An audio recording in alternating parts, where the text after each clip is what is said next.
점을 잘 쳐서 화를 면한 김치.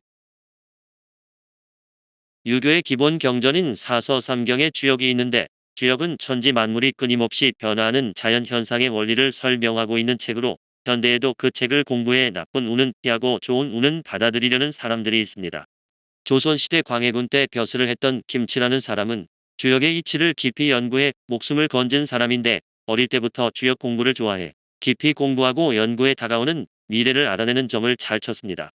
참판 벼슬을 하던 어느 날 자신의 사주를 보니 머지않아 파직할 운세였고 당파 싸움이 심해질 것으로 판단되어 참판 벼슬을 사직하고 깊은 산속으로 들어가 숙세와의 인연을 끊고 역하게 진리에 전념을 하고 지냈습니다.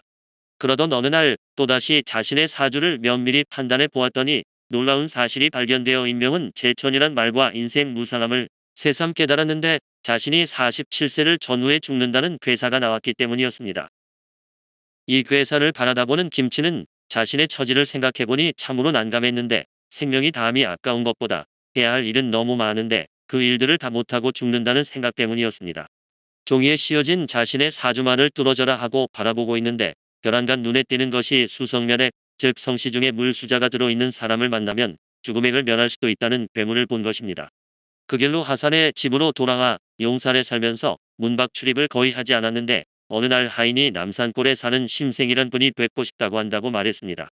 세상이 어지러울 땐 아무도 만나지 않고 조용히 지내는 것이 좋다고 생각하고 있던 김치는 하인에게 병이 들어 아무도 만날 수 없다고 하라고 했는데 가만히 생각하니 이상한 기분이 들었습니다. 자신의 운수에 물수자가 든 성을 가진 사람과 가까이 지내면 화를 면할 수 있다고 한 바, 이 사람이 바로 그 사람이 아닐까 하는 생각에 자리에서 벌떡 일어나 문을 열어 하인을 불렀습니다. 찾아온 손님을 돌려보내고 들어오던 하인이 김치의 고함 소리에 달려왔는데 손님이 갔다고 하자 빨리 뒤쫓아가서 다시 모셔오라고 했고 다행히 하인은 그 손님을 금방 만날 수 있었습니다. 그렇게 돌아온 심기원은 품속에서 여러 사람들의 사주가 적힌 종이를 꺼내 점을 쳐주기를 청했는데 김치는 그것을 받아들고는 한 사람 한 사람의 운수를 찬찬히 살펴보았습니다. 그 사람들의 운수는 하나같이 보통 사람들의 운수가 아니라 모두 부귀가 눈앞에 다다른 사주를 지니고 있어 더 볼 것도 없다고 하자 심기원의 얼굴이 환해지더니 다시 품속에서 종이 한 장을 더 꺼냈습니다. 마지막으로 이 한 사람만 더 봐달라고 하자 김치는 생년월일이 적힌 종이를 받아들고는 찬찬히 풀어나가다 갑자기 하인을 불러 자리를 깔고 상을 가져오라고 일렀습니다.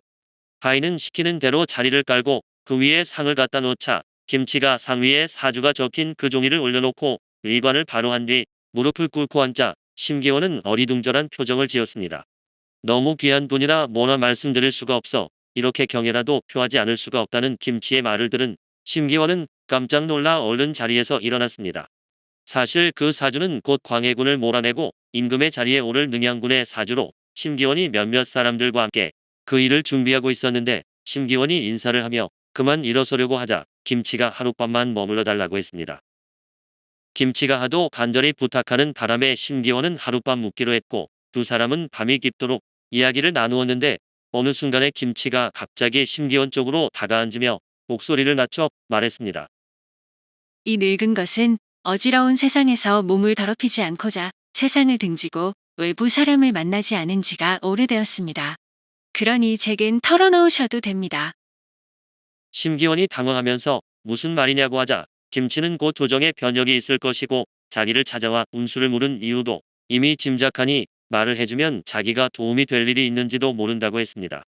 심기원은 가슴이 철렁 내려앉았지만 금방 마음을 돌려먹었는데 비밀리에 준비해야 하는 일이지만 김치에게는 숨겨도 소용없다는 생각이 들어 사실대로 말했습니다. 심기원으로부터 계획을 들은 김치가 언제 거사를 하실 작정이냐고 물었고 심기원이 날짜를 말하자 잠시 생각에 잠겼던 김치가 자기가 좋은 날을 점지해 주겠다면서 3월 16일이 아주 좋다고 했습니다. 혹시 거사할 때 먼저 조정에 알려주는 사람이 있을지도 모르지만 아무 일도 없을 것이고 성공할 것이라고 하자 심기원은 고맙다고 하면서 성공하면 김치도 공신록에 오를 것이라고 했습니다. 김치는 그것은 바라지도 않으니 성사되면 화를 입지 않게 도와주시기 바랄 뿐이라고 했는데 얼마 후 인조 반정이 일어나 광해군이 쫓겨나고 인조가 새 임금이 되었습니다. 그리고 광해군 시절에 나쁜 짓을 일삼은 자들의 처형이 이어졌는데 많은 사람들이 김치가 이 점과 가까운 사이였으니 벌을 줘야 한다고 강하게 주장했지만 그때마다 심기원이 그들을 설득시켜 막아주었습니다. 나중에는 경상도 관찰사까지 되었는데 맨 처음 알아본 수명보다 3에서 4년 더 살다가 죽는 순간에 아무리 날뛰어도 천수는 어찌할 수가 없으니 헛수고하지 말라는 유언을 남겼다고 합니다. 주역에 통달했다는 김치. 김치는 본관은 안동, 자는 사정, 부는 남봉 신곡이며 할아버지는 충갑이고 아버지는 부사 시외이고 어머니는 양원계의 딸인데 임진왜란 때 명장이었던 등 영의정 김시민에게 입양되었습니다. 선조 30년인 1597년 알성문과의 병과로 급제, 설설을 거쳐 1608년 문예부흥을 위해 유능한 젊은 관료들에게 휴가를 주어 독서에 전념하게 하던 제도인 사가 독서를 했습니다. 광해군 때 사복시정 이조참의 동부승지 대사관을 거쳐 교리 부재학 등을 역임하고 병조 참지에 올랐으나 독직 사건으로 파면되었는데 한때 이첨의 신복으로 이조에 있으면서 흉한 일을 벌였습니다. 대사관이 되어서는 영창대군 살해 음모를 반대하는 정원을 공격하기도 했으나 광해군의 학정이 날로 심해짐을 깨닫고 병을 핑계로 관직에서 물러나 두문불출했습니다. 인조 반정이 있을 무렵 심기원과 사전에 내통해 벼슬길에 다시 올랐으나 대북파로 몰려 유배당한 뒤 풀려나 동네 부사를 거쳐 1625년에 경상도 관찰사가 되었습니다. 어릴 적부터 학문에 정진해 경서에 통달했고 특히 점수를 연구해 천문에 밝았으나 재물을 탐내 비난을 받기도 했는데 저서로는 신곡 비결이 있습니다. 강림도령 선화에서는 과양각시의 아들들이 죽은 사건을 조사하라며 강림도령을 염라대왕에게 보내는 김치원님이란 인물이 등장하는데 바로 이 김치를 모티브로 삼아 만들어진 인물입니다. 다른 선화에서는 김치 본인이 세상을 떠난 뒤 염라대왕이 되는 경우가 있으며 조선의 자미두수를 개척한 인물이기도 한데 미래를 내다보는 명리학으로 유명한 인물이었습니다. 같은 책을 만 번이나 읽은 김치의 아들 김득신. 김득신은 어릴 때 천연두를 알았으나 1642년 사마시에 합격해 진사가 되었고 이후 성균관에 합격해 가선대부에 올라 안풍군에 책봉되었으나 1684년 충청도 괴산 땅에서 지내던 중 재물을 노린 명화적대에게 피살되었습니다. 그는 10세에 글을 깨우치기 시작했는데 공부를 열심히 했지만 몇 시간 전에 공부한 것을 다 잊는 등 학습 내용을 오래 기억하지 못해 공부가 많이 힘들었다고 합니다. 그의 아버지 김치는 김득신에게 공부를 멈추라는 유언을 남긴 후 세상을 떠났으나 항상 책을 놓지 않았으며 같은 책을 11만 3천여 번이나 읽는 등 엄청난 노력으로 59세의 나이로 성균관에 합격했습니다. 김득신 묘갈명에는 재주가 남만 못하다 스스로 한계를 짓지 말라. 나보다 어리석고 둔한 이도 없겠지만 결국에는 이름이 있었다. 모든 것은 힘쓰는 데 달려있을 따름이다라고 적혀 있습니다. 능지처참을 당한 심기원.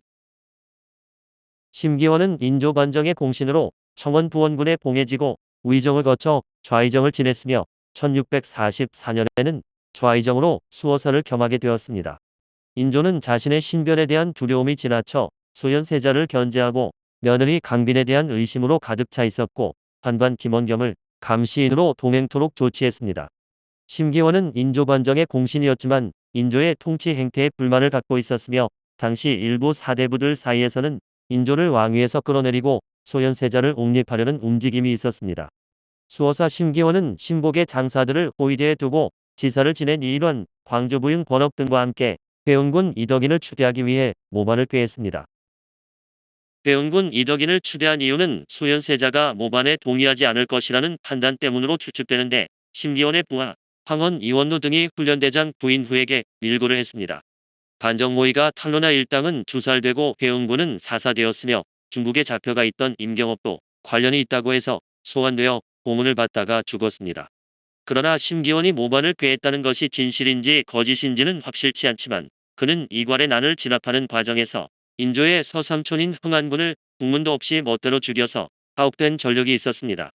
이때 심기원은 인조에게 크게 밉보였으며 심기원이 능지처참을 당한 데에는 모반보다도 이 사건이 더 크게 작용했다고 보기도 하는데 당시 심기원의 가장 강력한 라이벌이었던 김자점이 조작했다고 보는 견해도 있습니다. 심기원이 처형당할 때 그의 두 팔과 두 다리를 토막내려 하자 그가 크게 놀라 이런 형벌은 없었다고 하자 형리가 김상공의 분부대로 거행할 뿐이라고 말했다고 합니다. 이에 심기원이 김자점도 훗날 자신과 똑같은 죽음을 당할 것이라 저주를 했는데 훗날 김자점도 사지가 칼로 절단된 후에 참수를 당하게 되었다는 이야기가 전해옵니다. 오늘은 점을 잘 쳐서 화를 면한 김치였습니다.